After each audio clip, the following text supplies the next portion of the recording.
We'll do the peace chant. Chant along. Om Sahana Vavatu Sahano Bhunaktu Saha Viryam Karavavahai Tejasvinavadhitam Astu Ma Vidvishavahai. Om Shantihi Shantihi Shantihi. Om, may the all-pervading Spirit protect us. May the all-pervading Spirit nourish us. May we work together with great energy. May our study be illuminating. May love and harmony dwell amongst us. Om, peace, peace, peace be unto all. So as we all know, we are studying Katha Upanishad. We have just started going. We have studied first two verses. The verses was like this. In olden days, there was a householder. His name was Bajasravas. Subhas, thank you for correcting me. Bajasrava was the Nachiketa's grandfather. Okay, Bajasrava. And his son was Bajasravas, who was Nachiketa's father. So one who was doing this fire sacrifice ceremony, he was Bajasravas. And he had a son, Nachiketa, who was less than 10-year-old. And from the usage of the word or usage of the phrase that he was doing a sacrifice where everything had to be given away. That is what said about this fire ceremony. So others, commentators, they assume that it was a particular kind of ritual called Vishwajit Yaga, where one had to give away everything they had. In that, when this was going on, there is no doubt that it was a huge ritual. It would be running multiple days, lot of people.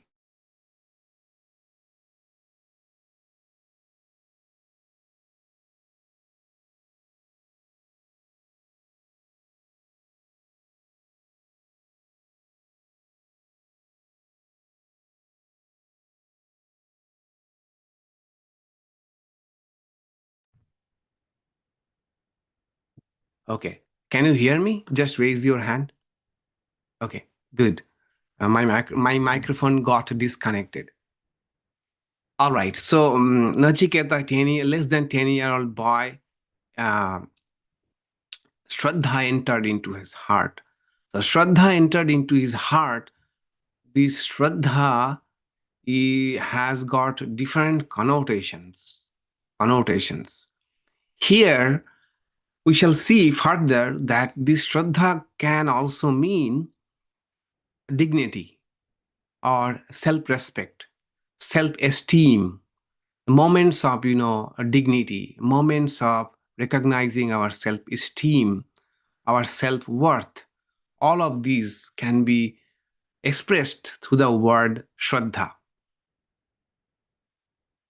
Not able to see me? Oh my God. You can't see me? Okay. Oh, my video got off. Now?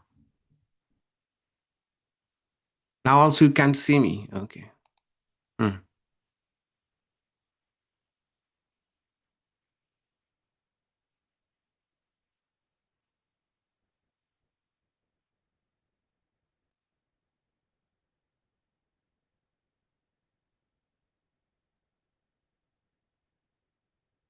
Can you see me now? Okay. I don't know what is happening. Some video, something audio.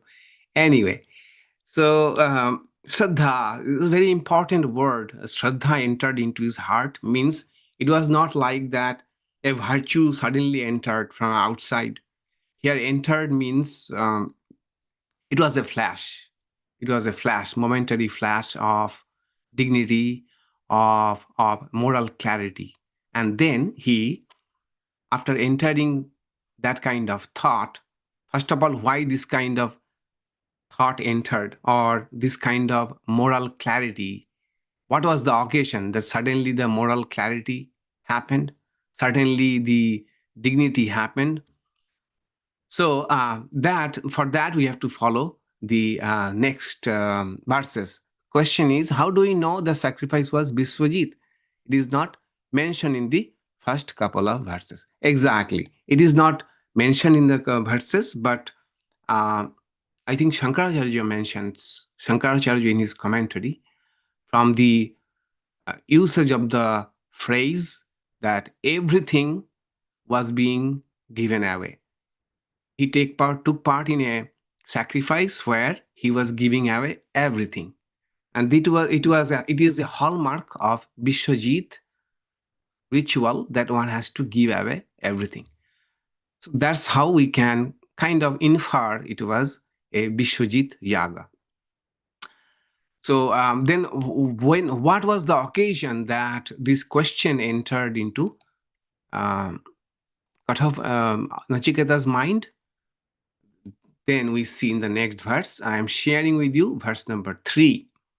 pīta-udakāḥ, jagdha-tṛṇāḥ, dugdha-dohāḥ, nir-indriyāḥ. anandāḥ, nāma te lokāḥ, tān sa gacchati, tān dadat. I have already shared the verse as well as the word for word meaning, running translation, as well as the full translation with you. I hope you have taken a look. So it means those who give away cows that have drunk water, eaten all their grass, yielded their milk, and are bereft of vitality, such persons reach the joyless worlds named anandāḥ. So to those worlds indeed goes the giver who makes such offerings. So here we have to be careful about the word anandāḥ. It is just opposite of the word ananda. Ananda means joy. Ananda means absence of joy, joyless. Okay. One is ananda, one is anandāḥ. Ananda, ananda. It is kind of a flip. So the flip is like this. If you look on screen, flip will be like this. Ananda, this means joyless. Whereas if we put it like this, goes here and A goes there, it becomes joy or bliss. Okay. So those who give away this kind of gifts, cows, as we know that in those times, cows were like currency. We did not have probably formal currency. Among many things, cows used to be the measure of currency. So Nachiketa's father in this sacrifice was giving away cows to the priests. So the cows were being brought from their wherever they stay, stables, barn, whatever. Stable is for horses, right? And what is for cows? Cowshed. Cowshed. So the cows were brought from the cowsheds and being presented to the priests. Nachiketa notices that these cows have drunk water. That means they have no more energy to even drink water, and have eaten their grass for life. Okay. The last grass they could eat, as it were, they have eaten. And they can dugdha-dohāḥ. the last drops of milk has been milched from them. So and nir-indriyāḥ, so they are loss of all vitality. These cows were being presented. So Nachiketa thought this is how where Shraddha, the question of Shraddha or moral clarity appeared in Nachiketa's mind. That Nachiketa knows that in a sacrifice, in a gift, one has to give the best of the things that we have, especially in a religious festival, in a religious ritual. We naturally have a tendency to do it shortcut way. We can spend at other places lavishly, but when it comes to religion, we always hold back. We try to sometimes do shortcut. So Nachiketa knew that the gift should be the best to our capacity, but his dad was doing some cheating. Okay. So what happens for those who do this kind of cheating? If you remember from Mundaka Upanishad, we came across the idea of the value of rituals, right? Value of rituals. We can do a lot of rituals, but if they has to be done perfectly, if not done right, then they can rather do harm than doing good. Okay. So Nachiketa thought probably in two ways that it is not the right ritual. Ritual is not being done rightly. So definitely my dad, the purpose of Bishwajit sacrifice is to go to heaven. So he would not go to heaven. Rather, for cheating on this act, he may end up in a place which is joyless place. So even if we forget about heaven or the other worlds, it also means that our actions should be rooted in truth and generosity, which bring inner joy, which gives us a kind of joy. Imagine the life of leading a life of in integrity, moral integrity and generosity. The quiet joy of that kind of life, that will be missing if we cheat and if we don't adhere to the good intentions. Okay, good intention and means are not right, even intentions are not right, we will not get that kind of joy. This is very important, because why? It may appear digression, but I would like to bring this point that from the very long time in Western civilization, the concept of happiness was very nicely first put into words by Socrates, right? That there are two types of joy: hedonia and eudaimonia. Hedonia is pleasures, going to a nice place, staying in a nice house, eating a fine dinner. These are eudaimonia. And hedonia, and eudaimonia is living a life of virtues, life of meaning, life of purpose. And a healthy life should be a combination of both. Some of the things we do, not because they are pleasant, but we feel they are right. There are immense values in them. So what happened is, over the time, these ingredients of hedonia, ingredients of pleasures became so readily available, easily available, that we started focusing less on eudaimonia. life based on values and virtues which don't give us immediate joy, but which gives us a long-term satisfaction, a long-term contentment with our life. Okay. Recently, you will be surprised. Last week, New York Times published a quiz. Okay. Take the quiz to find out your happiness style. Happiness style. And they started with this. A group of psychotherapists and psychologists, they came across the idea to find out, after answering the questions, how much of percentage of our life is based on eudaimonia and how much is based on hedonia. And they are asking for a balance between the two. What is happening is modern lifestyle, the instant happiness, instant joy, instant pleasure has made us more prone to hedonia.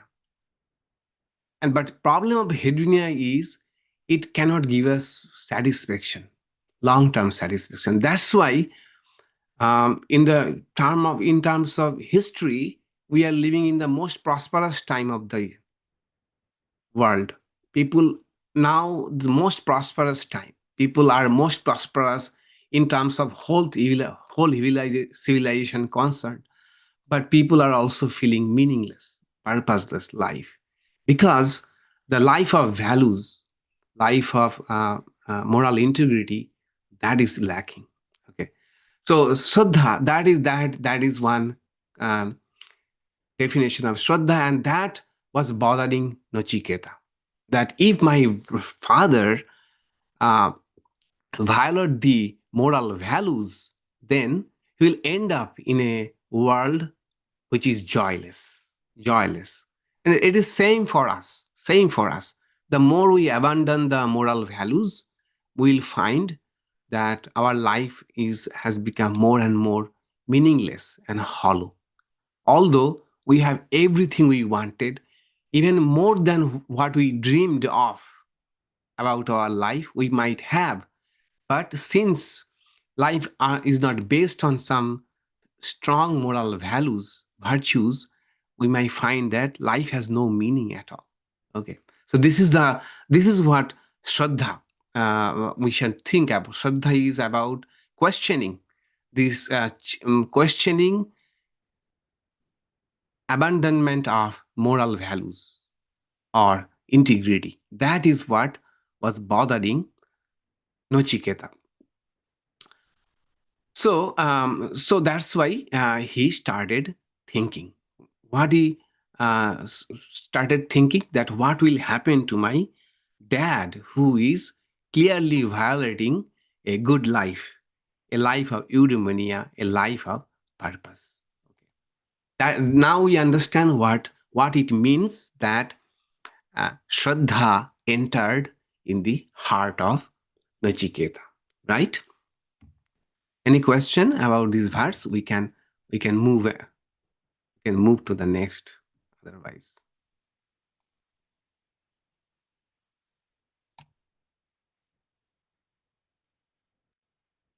if you don't have, I will throw you a card ball. Okay, card ball is imagine that the sacrifice was Bishwajit, right? Means where one had to give away everything. Everything. Now, maybe Nachiketa's father had given away already the good ones, cows. He had bad cows too, those cows too, and he was giving away now all the bad cows too because he had to give away all he had without reservation, right? So it does not, we need not think Bajasravas was such a person who kept the good cows in hiding and giving away only the bad cows, right? He was giving away everything he had, the good and the bad. That also could be possible, is not it? But for from the flow of the verses, it appeared Vajrasrava was cheating.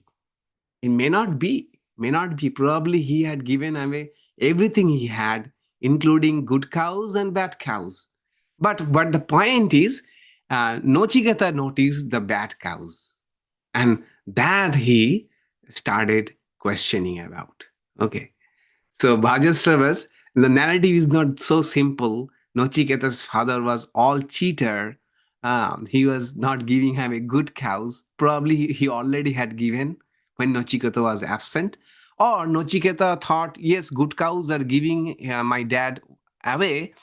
It is natural he should give. But why the bad cows? Why the bad cows also being given away? But the ritual itself demands giving away everything, good, bad, everything we have, right? So that is something to think of. All right. I have unmuted Subhash if you really want to ask. This Maharaj, this joyless world, Uh, what is that? Is that hell? yes, probably. We don't know. It has not been mentioned. At least it did not be a good place. It's not even. That is what Najiketa thought, Najiketa thought that if we do cheating, at least we will not end up in a very happy place.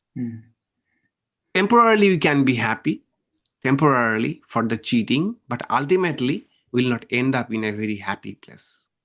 Okay. Thank you. Yeah. So I have a question. Yes, go ahead. As a son, he considered himself as property as well to be given away. Yes.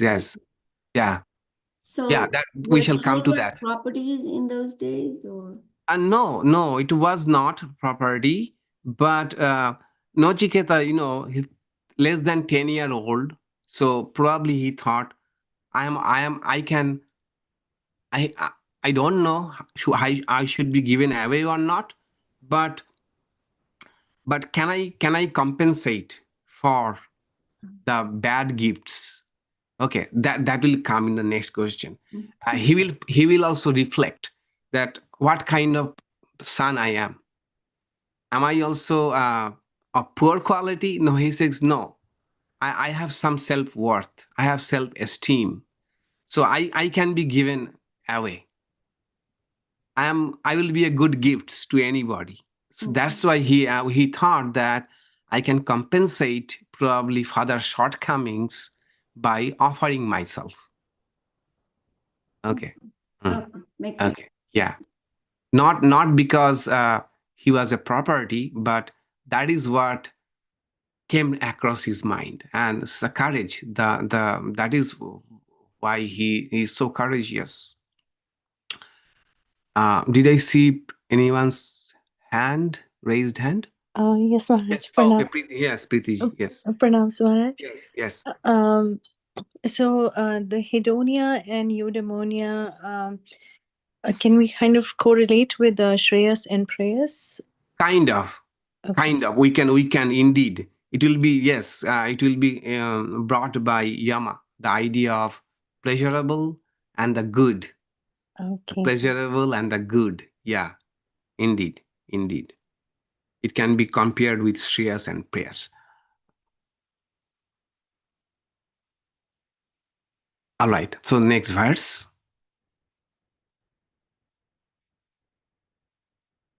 So it was Nochiketa's burning question that people who do such cheating in rituals, they end up in being in the not a very happy place. So what he did, saha uvāca pitaram. He said to his dad, tataḥ kasmai mam dasyasi iti. Tataḥ means dad, or I know when we address father. Tataḥ kasmai mam dasyasi iti. It is here tataḥ. So Shankaracharya says tataḥ means tataḥ. Okay, tataḥ means tataḥ. Ta double, I mean the long vowel a. Tataḥ means dad. Otherwise, tataḥ also fit here. Tataḥ means then. So he asked his father, then whom do you give me to? Dvitīyam tṛtīyam tam uvāca mrittave tam dadami iti.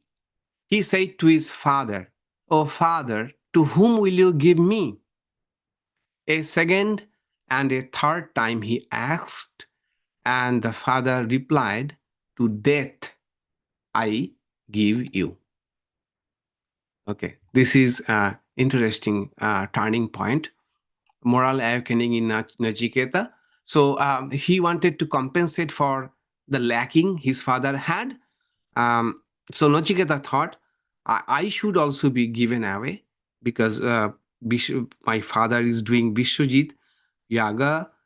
He should give away everything. So I belong to him. He should give me away. Plus, I can probably compensate for these poor cows. So he approached his father. So here, he did not speak out of rebellion, right? But out of sincere, a respectful sincerity that whom are you giving to? Means we need not think that it was an act of rebellion or act of anger. So he wants to compensate for the poor gifts of his father. But for his father, like he thought, it's a lad. What does he know? So he did not answer to his question. But Nachiketa was serious. Nachiketa just did not, out of curiosity, one time and over. But he did not get answer. That's why he asked the question a second time, a third time. So his intent was serious. He was serious about it. So his father got kind of annoyed and he said, "To death I give you." So it was surely an impulsive something that came out from his father. But this impulsive, difficult pronouncement of his father turned out to be the turning point in Katha Upanishad or Nachiketa's life. Okay, Nachiketa's life. That his father said, "I am giving away to death." Instead of getting shocked or angry at his father, Nachiketa followed through, and he was rewarded. He was rewarded in a much grander scale. The point we can take away from here is many a times we ask this question, right? Why me? Why me? Why I have to face this kind of unfortunate things? Why me? And what is the purpose of all of this?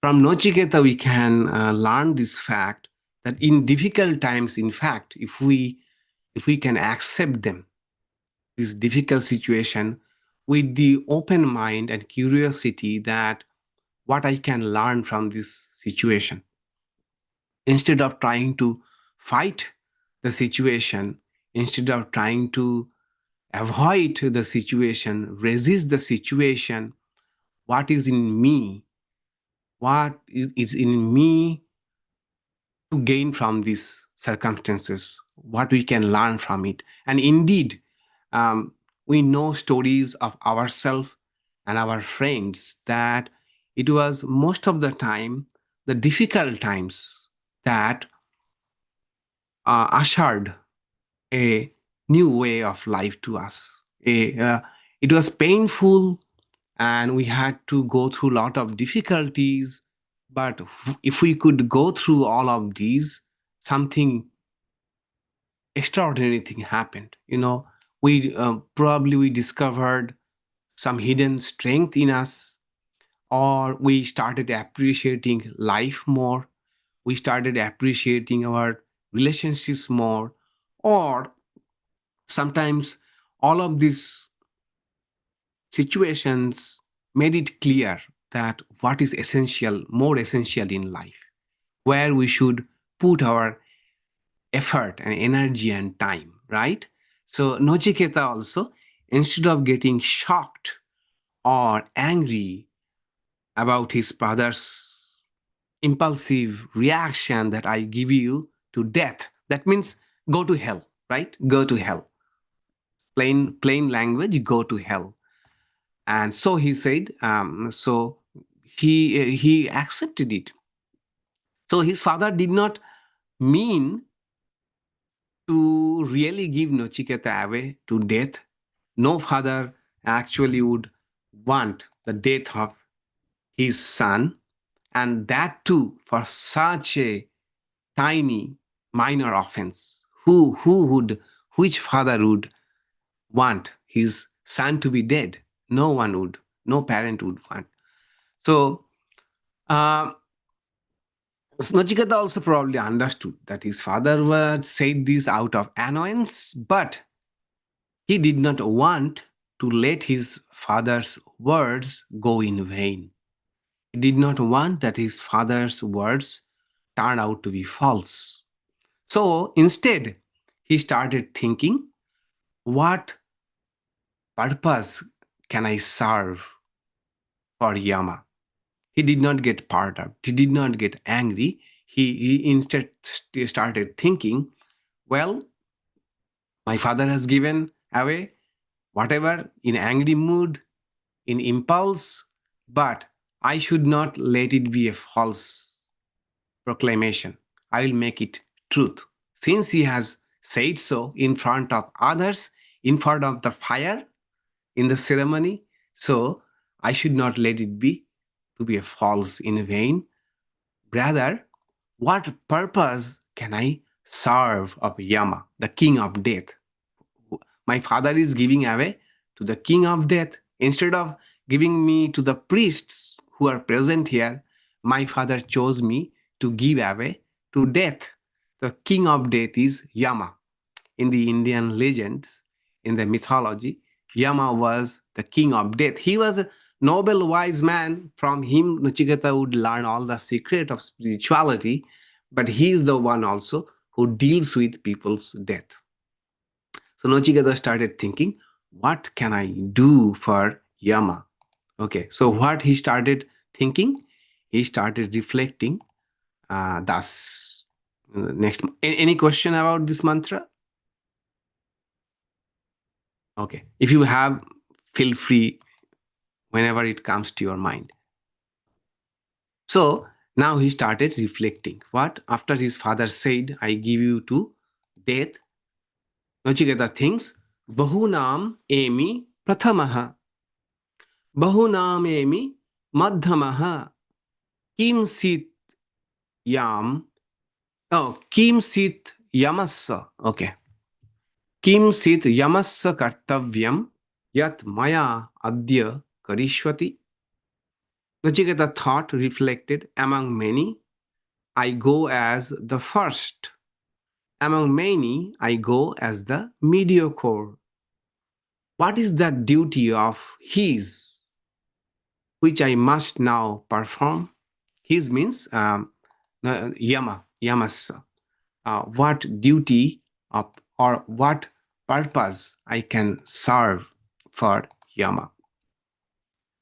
So Nachiketa is not at all afraid to die.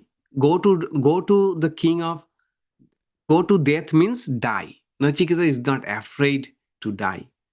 So rather he thought that there must be some purpose. I must be of some use to Yama. Of what use can I be to Yama? So this is also another point, a moment of self-respect or self-esteem, that being useful to others, being useful to others. Nachiketa thought about himself that in many situations I am the best. Maybe in his father's Gurukul system, school, he was probably the topper. Probably. Such kind of intelligence that we are seeing, probably he was a topper in the class or he was good at any other skills. And he said, in some areas, I am the mediocre. Okay, that means I am good at some things, I am mediocre at some times. That means I have some value. I can add some value. I can be of some value to Yama. So that means I have some value. I am not worthless. The cows are now almost gone. They cannot serve any purpose. But I am good at some areas, mediocre at some areas. So what I can do for Yama? Imagine the idea, even it's a story, imagine the idea that instead of getting afraid of death, and this boy is standing up to what I can do in this situation, how can I serve? And this is another important virtue, being useful to others, If anybody is suffering from depression and you go to a therapist, one of the things therapist will say, try to serve others. Try to do something, volunteer for others, be of use to others. Why? It serves two purposes. One of the problem of depression is thinking that our life has got no values. Ourself, my presence does not count anything to the world. This is the mindset when we are in depression. My life has no value to anybody. So when we start volunteering, we see that we are doing even minor little changes in someone's life, bringing some joy, some happiness, some relief to others. We find there's a meaning to our life. Secondly, when we are in depression, we start ruminating, that is, we become very much self-centered. All the thoughts are self-centered and self-referential. Everything comes down to me. It is happening to me because I am bad. Nobody is talking to me probably because I am bad. All of this all becomes self-referential. And we have to get out of this rumination cycle. How we can? To become other-centric. When we become other-centric, we see that the problems we were thinking about ourselves are not big deals. Are not big deals. Everybody has problems. And my problem is just one of those.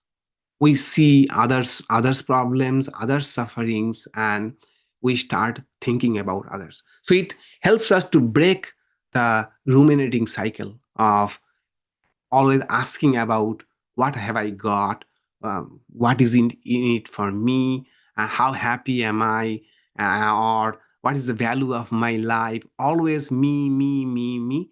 That helps us. Secondly, we become, we feel that we can become useful to others.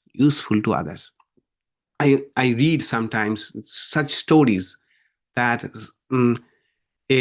someone who was feeling very low, he thought about his grandma who came to this country from Poland at that time. And she, in her neighborhood, once a week, she used to distribute something she made, a Polish food. She used to distribute little bit to every neighborhood. And people used to look forward to it. And those were moments of, little bit of happiness and joy in people's life. So he took the lesson from his grandma that my grandmother taught me how to be useful to others. Okay. So he also started doing little bit of activities like buying grocery for the elderly people once a week. Okay. Or giving people ride if time was convenient, giving them ride to the doctor's appointment or things like that. And he found out that the abyss of depression he was in suddenly started lifting. started lifting, he started find there's meaning in life, So Nachiketa too, in such demanding circumstances, when he has to die to go to Yama, he instead started asking what I can do for Yama. Why am I in this situation? Instead of asking this question, he started asking that I, who is a good person, who is good in many things, mediocre in many things, what purpose I can be of? Yeah. It always reminds me, the great people like Swami Ranganathananda. I have told you the story, but it warrants repetition. That our one Swami was there in our organization, Swami Ranganathananda, who went on to become president. He started from a very humble beginning, and he did not even graduate from his 8th standard middle school. He did not even graduate middle school, but he went on to become a world-class orator, and his scholarship and oratory, he spoke in almost all the famous universities in the world, not one time, but multiple times. So he, when in his younger days, he was heading our center in Rangoon, which is now Myanmar, and the World War II, and so he was asked to leave. He was asked to leave Rangoon, and he was in a very prestigious institution, and so the government offered him that, Swamiji, we are sending you to India by a flight, by a airplane. All the dignitaries and government officials, diplomats, we are sending by plane. But the common people have to walk all the way to India back.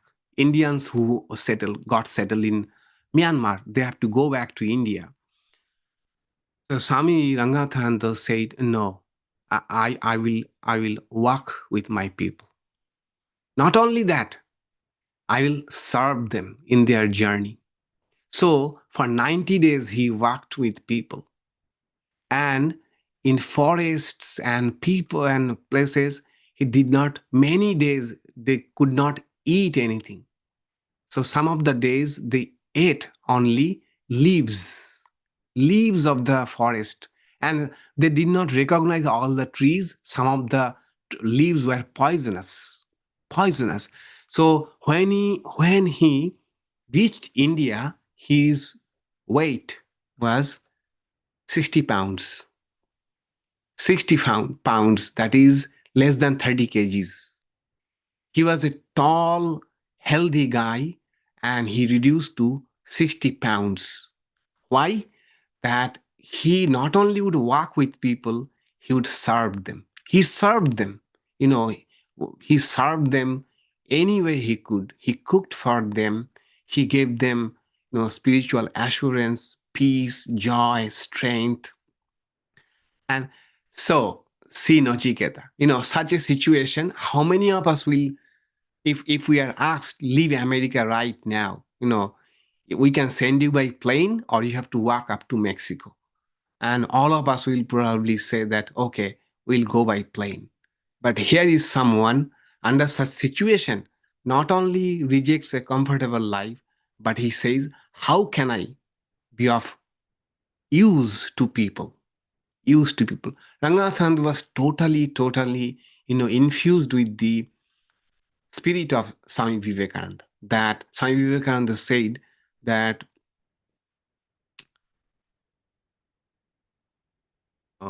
those alone live who live for others. Rest are more dead than alive. Rest of us who don't live for others are more dead than alive. So he was so much infused with Swami Vivekananda's message that even in this dire situation, how can I be of help? See, Nachiketa, a 10-year-old boy, when he has to die, to go to the death, he, instead of thinking why I am dying, why my father did all of this, he is thinking what purpose I can serve in our life. This see this is the strength of Nachiketa. So the point is, we don't have to do big things to be useful to others, but we can be useful to others by even doing small things. So Nachiketa thinks that among many, I am the best. Among many, I am the middling, mediocre. But sometimes best, sometimes average, which is a healthy self-esteem, a self-awareness. So what can I do? What purpose can I serve today? We should ask this type of question in difficult situations, that when such a difficult things unexpectedly hit us, we should take a moment of pause, and like Nachiketa, we can think that what we can do in this situation, or how can I be helpful to others. Not only survive the situation, but how can I be helpful to others. That is very, very important when we all are under stress, what we can do for each other. Nachiketa think that what can I do? So Nachiketa's father, after blurting it out, that go to death, he regrets definitely. Why did I say so? He does not want to lose Nachiketa. But Nachiketa see the power of viveka, power of discernment, real wisdom in Nachiketa. He says that promising to give something in a ritual and not giving it is falsity. And so you should not do it. Rather, you should follow through what you have said in front of others, in front of the holy sacred fire. And what he gives 3 reasons why his father should follow through. 3 reasons. He says that look at your noble forefathers. Look at your noble forefathers, how they lived. They lived a life of dharma, life of integrity. That's why we remember them. And look at the wise people now who are living, those who live a life of dharma. They are people integrated, people of integrity, people of integrity. So they say something, so they keep their words. Learn from them. And thirdly, like the corn, like the other vegetables, human beings also take birth and die. Eventually, everybody will die. So why it's an inevitable thing that I will die someday. So why you are sacrificing the eternal? Eternal is the truth. The truth is the eternal thing. Okay. Why are you sacrificing the truth for something which is ephemeral? Human life is ephemeral, temporary. This life, what we think, is ephemeral, temporary. And for this, you are sacrificing truth, which is of eternal value. Okay, so you should follow through what you said. Okay, so that is in the next verse. He says that, yes.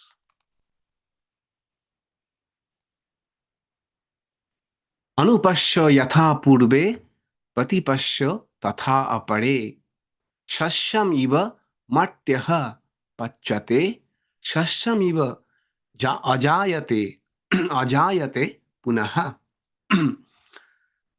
So Nachiketa says to his father, reflect on how our noble ancestors conducted themselves. Observe in the same way how other righteous people live today. Just as grain ripens and perishes, so does the mortal. And just as grain sprouts again, he too is born once more. So the point is, why are you then sacrificing truth, which is eternal? Which is eternal. So, so reflect on our noble ancestors. So noble ancestors, what kind of lives they led? They did not chase fleeting pleasures or hollow praise, but lived by dharma, truth, sacrifice, service, and moral clarity. We must also see ourselves as a part of longer tradition, a noble lineage of seekers and sacrificers. That it does not behove me, it is not befitting to me because I belong to such a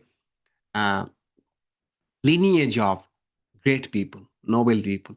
Actually, one of the daily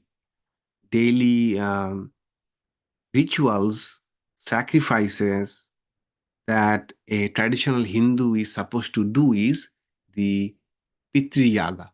Okay, remembering the forefathers, ancestors. Why? When we remember our ancestors, forefathers, we get a sense of belonging, right? That I belong to this lineage of people or family. Okay, in this family there were these noble people. So we get inspiration. We get inspiration so that we don't lower ourselves. We have a sense of belonging.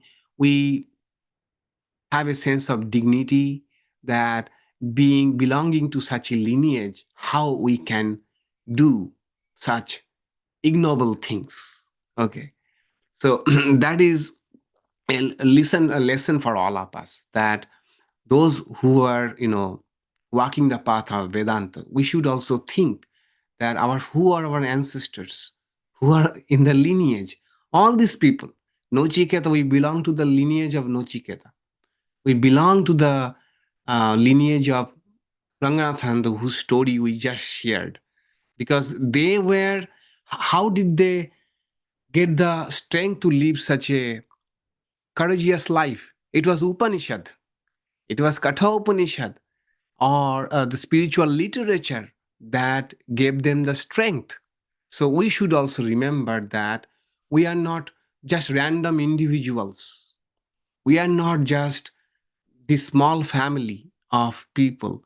We also belong to a great heritage, a great lineage.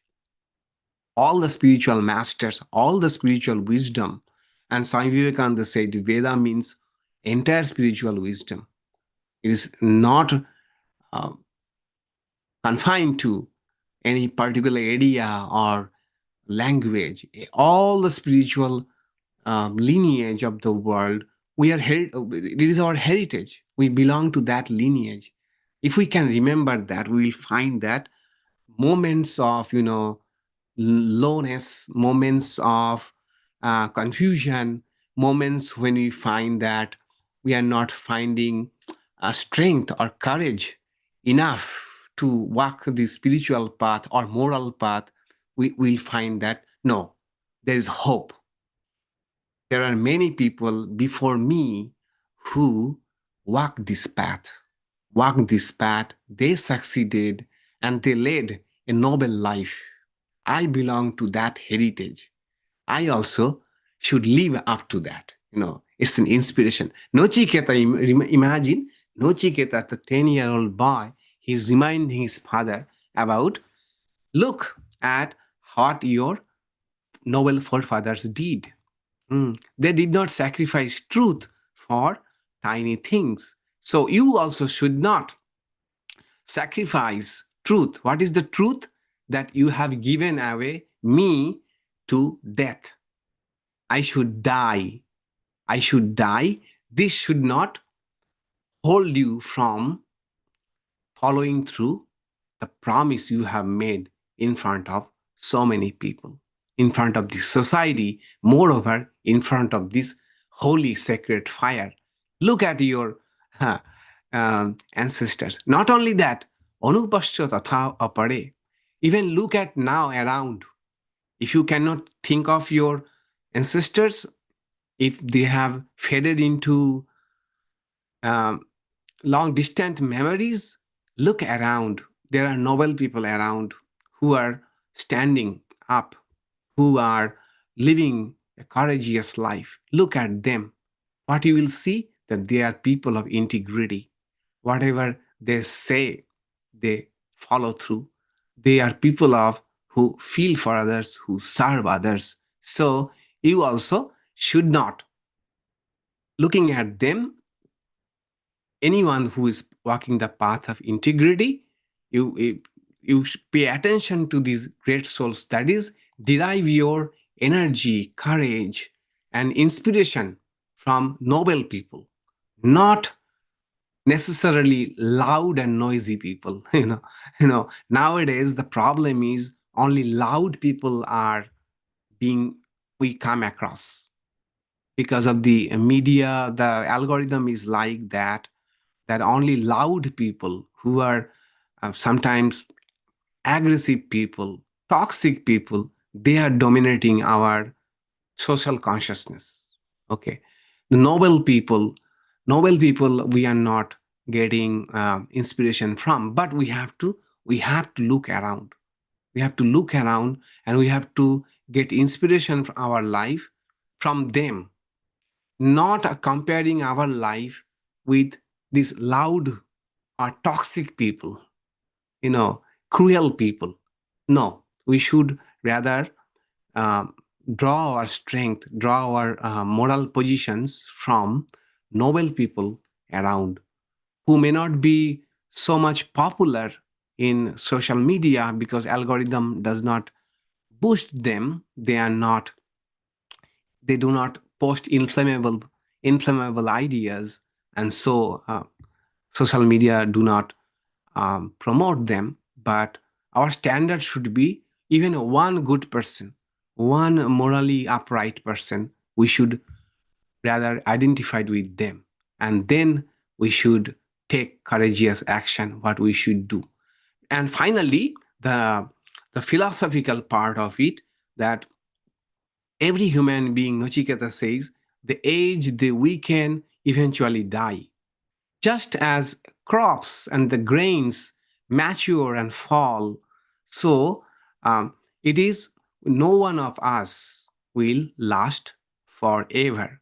Just as fallen grain sprouts again, so does this human soul return again. Life is not linear, according to Nachiketa. It is cyclical. The, the, the grains die, but in the field, again, we see new crops, new grains, new vegetables, new plants have come up. Similarly, I will die, but my soul will come back again. Okay, and our choices now, what kind of life we lead now, what kind of choices we make now, will decide what will be our next life. Therefore, think long term. Nachiketa is basically saying, think long term, Dad. Think long term. Don't get so much bothered about my death, which is temporary thing. Rather, think long term. What your noble ancestors did, what the noble people are now doing, and even in posterity, in future, what people will think about you. Think long term. And this life, I am going to die. It is a short term thing, because I'll come back again. I'm, as a soul, I will not die. As a this body mind, this will die. Okay, so rather think long term, Dad. Long term, think about the ultimate reality, which is truth. Ultimate reality is truth. Sat means truth, which exists. Okay, so for the sake of truth, you should not you should not sacrifice truth for the sake of something which is an inevitable phenomenon, which is temporary, that my death. I will die anyway, today or 90 years later. But because of that, you should not compromise with truth. That is Nachiketa was telling. Okay, so look how many noble qualities. So he was telling, choose the noble path. Dad, choose the noble path. Noble path is what? Noble path of integrity. That you promised you will give away to me, give away me. Follow that noble path. That noble path that you have, you are just trying to abandon because of this temporary thing called death. Follow that noble path. So we see in this little Nachiketa, in these 4 or 5 verses, a few qualities stand out. One is Shraddha, moral clarity. When he saw that his dad was giving away the poor and useless cows, a kind of questioning, moral questioning came.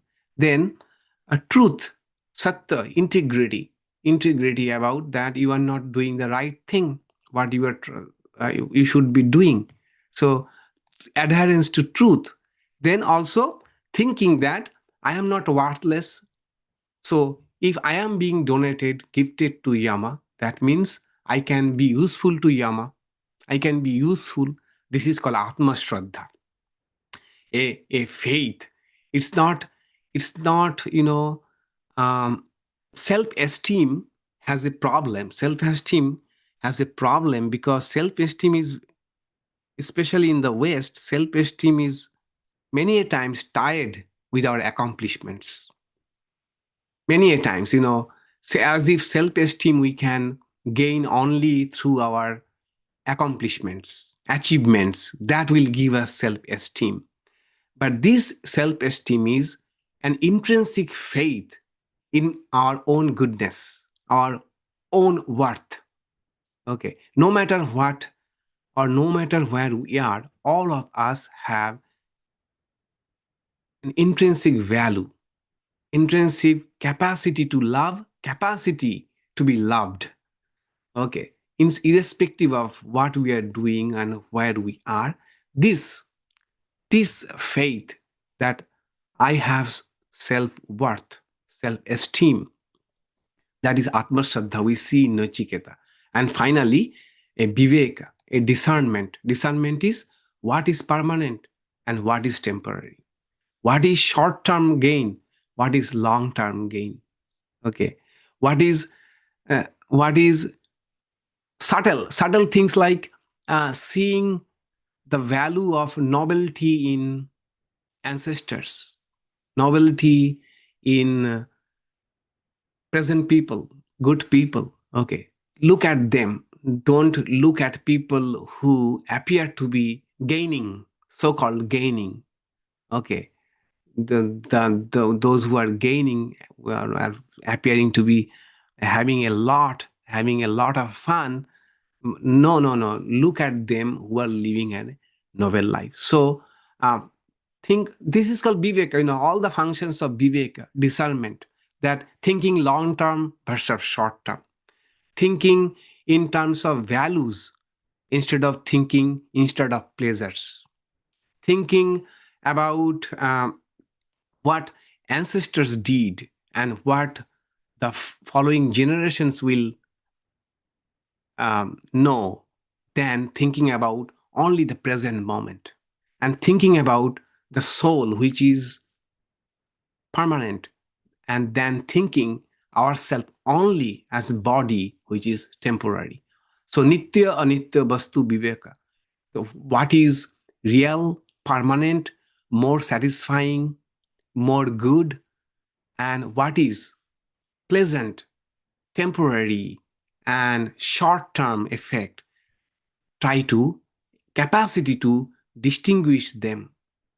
And later on, Yama will say, the king of death, that both of them come in front of us human beings, the short-term pleasure or long-term gain. This is whether I should eat these sweet candies, or no, I should rather care for my health. Should I watch a little bit of more of Netflix, or no, it is my time for meditation. All of these choices present before human beings. Yama will say in very nice poetical words, but wise ones choose the good over the pleasants. What are pleasant, what are feels good, and what are really good. Wise ones choose those ones. And Nachiketa is already showing these qualities even before going to the king of death. Viveka and adherence to truth and Shraddha. So it is not an easy thing. We think that why we are not progressing in spiritual life. Although we are doing so much, but why we are not seeing such tangible progress in our spiritual life? All comes to this, that foundation of spiritual life is built on all of this.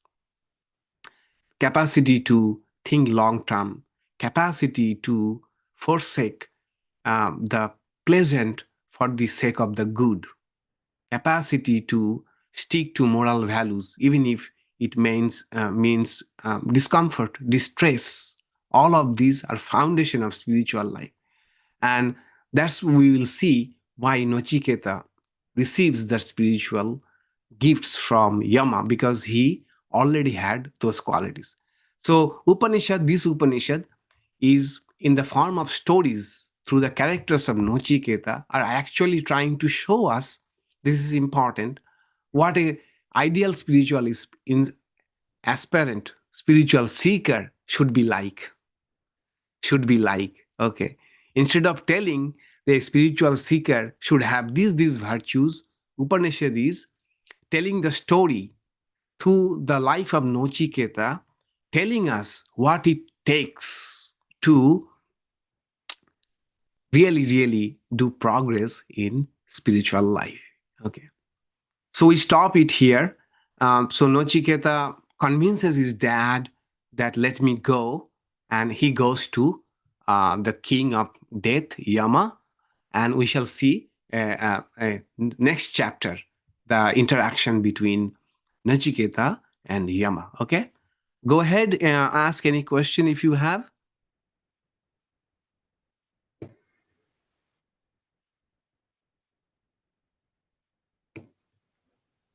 Maharaj, he already seems like he already has the prerequisites for jnana, sadhan chatushtaya. Yes, Viveka, vairagya. yeah, true. He has all the preliminary qualities. Yeah.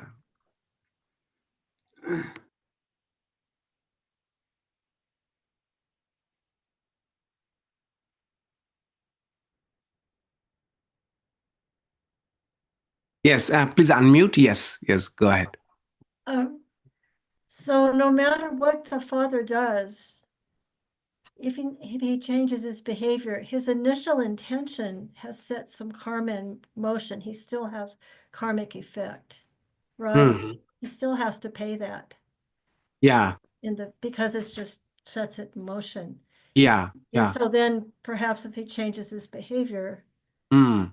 he's now got some better karma, but it's too late. He can't go back, take it back. Oh, I don't want that karma. Yeah. I had poor intention. Please, I want to retrieve. So, Yeah. and I really liked how you brought up that the son might not understand that the father had given other cows too. That's a very important point about our perspective, not just because he's a child. It just makes me think about how we all think we see the way things are. Yes. And there's always things we don't see. True. But I just wanted to check in about that karmic intention, because intention is like the key. Yeah. Yes. Intention is the key. Right. Indeed. Thank you. Mm-hmm. Sure. So Maharaj, we can see this in our own lives too, the tendency to pick up, to choose the pleasant over the good. Yeah, Because yeah. it always hurts to do the good, Yes, because true, we true. try to follow the crowd. Everybody else is doing Yeah, one. yeah, I went through that personally myself and yeah, suffered. yeah. No, no, we justify that with that everybody is doing. What is the harm in that? Okay. But then everybody, the way everybody's life end, also our life also will end, end up. We expect that we'll do the same thing and we'll achieve something extra. We cannot do that. Okay. It is not to say that pleasure is bad. Okay. Only point is when it becomes so lopsided, we only are seeking pleasant and forgetting the good, the virtuous life, the good life, the value-based life we are forgetting, and it is becoming extremely problematic because uh, so much materials are available now. The of getting pleasure, instant pleasure. Take the example of these smartphones. Okay, so they are always here to have some entertainment and easy entertainment. Anytime, any moment we want, we can watch a few reels or whatever it is. Easy entertainment, easy entertainment. But the problem is that we are getting stuck so much in it that the satisfaction or the long-term joy that comes from working out, working out some values or working through some values, working for some thing to achieve in the near future, those are all getting bypassed. So the kids now in schools, it is so boring to them, like who will study and hear these monotonous, boring classes? There is so much fun is available right now here. Okay. So what is happening? The joy of learning. Joy of learning does not come instantaneously, right? We have to put our mental capacity, energy, cognitive resources in reading a chapter, and easily we don't understand. After some struggles we understand, but the joy we get after that, that is a complex joy. That's a complex joy and will also live longer, will enrich us. But that same 50 minutes or 45 minutes I can spend in pleasant watching reels after reels after reels, and all entertaining, all pleasant, but it's a very simplistic joy. It will leave us, like meaningless. After 45 minutes, we'll feel like, what did I do this last 45 minutes? Okay, very simplistic joy. These are needed, simplistic joy, like, having a good cup of coffee, having a good food, enjoying good food. But, too much getting into this hedonia, and which is unfortunately now so easily available in different forms, that the joy of living a life of values and morality, that we are totally abandoning. That is the problem. Yeah. So Shreya and Priya should be both of them. Shreya means, which is really which is yeah, Shreya means which is really good. Priya means which is pleasant. Pleasant. So both should be there in our life and balance. But when it gets too much towards only the pleasant, and which is the case now, then we have to think about Nachiketa. Maharaj, aren't they mutually exclusive, Shreyas or Prayas? You cannot have both. You either have Shreyas or you have Prayas. No, at a time you cannot have, choosing between Shreya and Priya. But in our life, there is always combination of both Shreya and Priya. Right?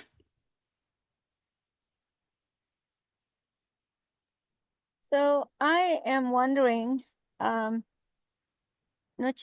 went to Yama, right? Or Yamaraj, yeah. Yes, yes. I forgot my question now. So he went there to ask these questions to enlighten himself, right? He had 3 questions. So he could go back and with knowledge Yeah, of the truth. yeah. But that's what I thought, but I'm beginning to get the message that he's also talking about What can I do? Yes. selflessness, discrimination and wisdom and teaching us or there's a lesson in there as to how we should make wise decisions as well. Yes, yes. Yes. Did I understand this correctly?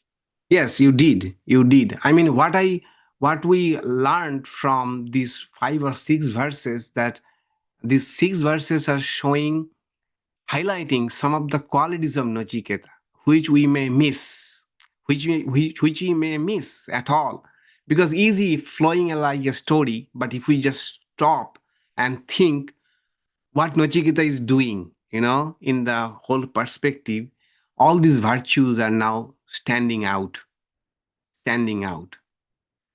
So Nachiketa already had this kind of virtues. Oh, yeah. Because Yeah. you have to be that virtue to even ask these brilliant questions, right? True. These questions were not intellectual questions. Okay. So, I mean, what Nachiketa asked was not intellectual question. It was kind of came from his depth. And those questions come from our depth only when we live a moral and virtuous life. Okay. It is in every tradition that you cannot live a spiritual life abandoning morality, spiritual, moral life. That is the foundation of spiritual life. Foundation. All right. Yeah.